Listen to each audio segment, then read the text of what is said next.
ना मैदा ना मक्खन ना ओव्हन, एकदम क्रिस्पी कुरकुरीत सुपर टेस्टी गव्हाच्या पिठाची बिस्किट जे सगळ्यांना खूपच आवडतील. कमी वेळेत झटपट खूप सारी हेल्दी बिस्किट तयार करू शकता. मार्केटपेक्षा खूप जास्त टेस्टी बिस्किट, इतकी टेस्टी की तुम्ही 2 महिने याला स्टोअर करून ठेवू शकता. हे अजिबात खराब होत नाहीत. यामध्ये आपण कोणताही कलर किंवा सोडा ना बेकिंग पावडर ना कोणता प्रिझर्वेटिव्ह. नमस्कार, माझ्या स्वयंपाकघरामध्ये तुम्हा सर्वांचे खूप खूप स्वागत. चला तर मग रेसिपीला सुरुवात करूया. सुपर क्रिस्पी हेल्दी आणि टेस्टी झटपट बिस्किट बनवण्यासाठी इथे घेत आहे परात आणि आता यामध्ये घेणार आहोत 1 वाटी गव्हाचे पीठ, कारण आपण गव्हाच्या पिठाचे बिस्किट बनवणार आहोत. इथे तुम्ही कोणत्याही वाटीने किंवा कपाने मोजून घ्या. पूर्ण बिस्किटाचं माप एकाच वाटीने किंवा कपाने करू शकता. आता या बिस्किटाला कुरकुरीत आणि क्रिस्पी बनवण्यासाठी आपण यामध्ये ॲड करणार आहोत पाव वाटी रवा. रवा जाड असेल तर मिक्सरमध्ये फिरवून घ्या. रवा घातल्यामुळे आपली जी बिस्किट आहेत ना, एकदम क्रिस्पी आणि कुरकुरीत व्हायला मदत होते. आपण इथे गव्हाचे पीठ घेतले आहे, त्याऐवजी तुम्ही मैदा देखील वापरू शकता. पण इथे आपण गव्हाच्या पिठाची बिस्किट बनवणार आहोत, जी खूपच हेल्दी आणि पौष्टिक असतात. तुम्ही एकदा बनवून पहा, मुले खूप आनंदाने खातील आणि त्यांना माहिती होणार नाही. आता इथे बिस्किटांचा फ्लेवर इन्हॅन्स करण्यासाठी आपण इथं टाकणार आहोत डेसिकेटेड कोकोनट. पाव कप घेतलेला आहे. पूर्णपणे ऑप्शन आहे, पण हे गव्हाच्या बिस्किटामध्ये खूपच छान लागतो. सोबतच क्रिस्पीनेस बिस्किटला खूपच छान येते. तुम्ही याऐवजी आवडीचे ड्रायफ्रूट्स देखील वापरू शकता. नंतर आपण फ्लेवरसाठी यामध्ये घालणार आहोत इलायची पावडर. अर्धा ते पाव चमचा घ्यायचे आहे. याला व्यवस्थित मिक्स करून घ्यायचे आहे.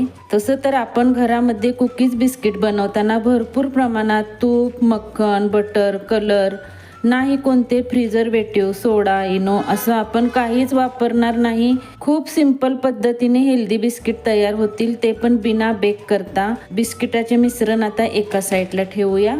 त्यानंतर आपण घेऊया एक भांडं. त्यामध्ये आपण घेणार आहोत अर्धी वाटी साखर. ज्या वाटीने आपण गव्हाचे पीठ घेतले होते त्याच वाटीने आपण साखर घ्यायची आहे आणि त्यामध्ये आपण त्याच वाटीने पाव वाटी पाणी ॲड करणार आहोत. आपण इथं कोणत्याही प्रकारचा पाक बनवत नाही आहोत. साखर आता मिक्स करून घेऊया, याने मस्त टेक्स्चर येईल बिस्किटचा. हे साईडला ठेवूया. आता जास्त आपल्याला विरघळवायचे नाही, असंच आता साईडला ठेवूया. आणि आता आपण जे बिस्किटचे प्रीमिक्स बनवले होते ते घेऊया आणि त्यामध्ये आपण टाकणार आहोत आता तेल. 3 चमचे घालायचे आहेत.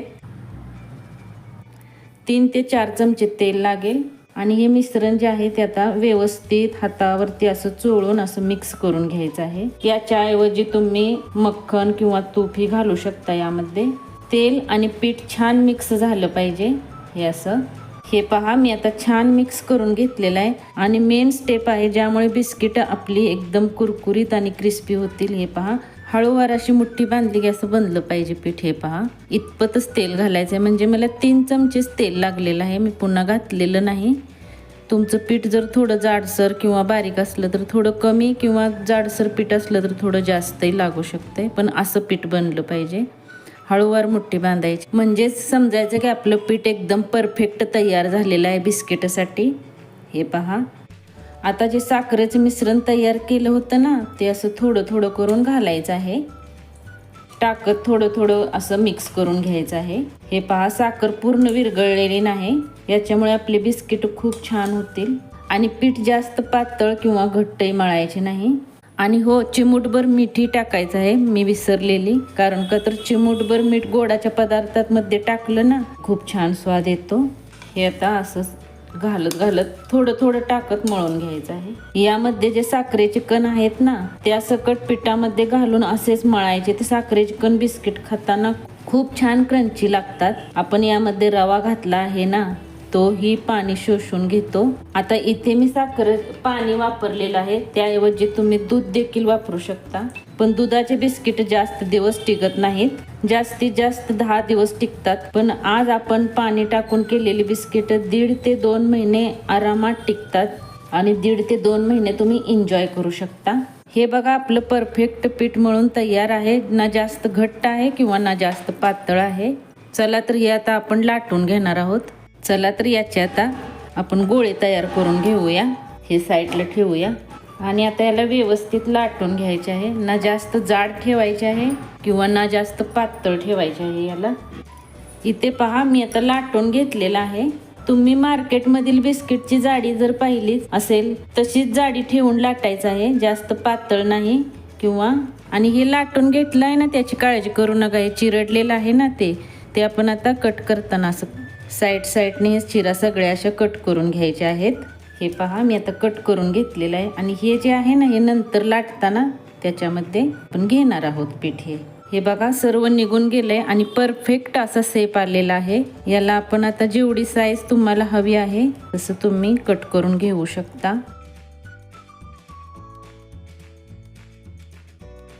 हे बघा, आता बिस्किटच्या आकाराचे भाग चौकोनी कट करून घेतलेले आहेत. जास्त मोठे करायचे नाहीत किंवा जास्त लहानही नाही. इथे आता बाजारात मिळतात तसे मी करून घेतलेले आहेत. हे पहा, आणि जाडी याची पाहू शकता, एवढी ठेवलेली आहे. मस्तच होणार आहेत. याला आता आपण डिझाईन देऊया. आता बाजारात मिळतात ना तसे आपण याला आता साईडने पहा असं चाकूने असं करून घ्यायचं आहे. हे पहा, जास्तही हे करायचं नाही, नाहीतर बिस्किटाचा शेप बदलतो. बघा, चाकूने एकदम tiger biscuit, hide and sick biscuit असतात ना, तशी एकदम मी डिझाईन बनवलेली आहे. तुम्हाला आवडत असेल तर बनवा, नाहीतर दुसरी कुठली बनवली तरीही चालते. हे पहा, खूप छान बनलेले आहे.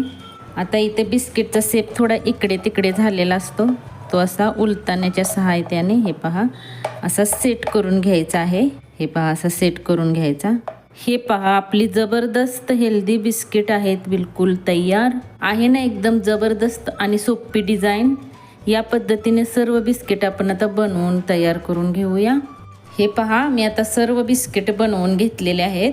अशा प्रकारे बनवून घ्यायचे. याचा लुक किती जबरदस्त आलेला आहे पहा. चला तर मग आज हे बिस्किट मी ना बेक करणार आहे, ना ओव्हनचा वापर करणार आहे, नाही एअर फ्रायचा वापर करणार आहे. हे सर्व करण्यासाठी 40 ते 50 मिनटं आरामात लागतात.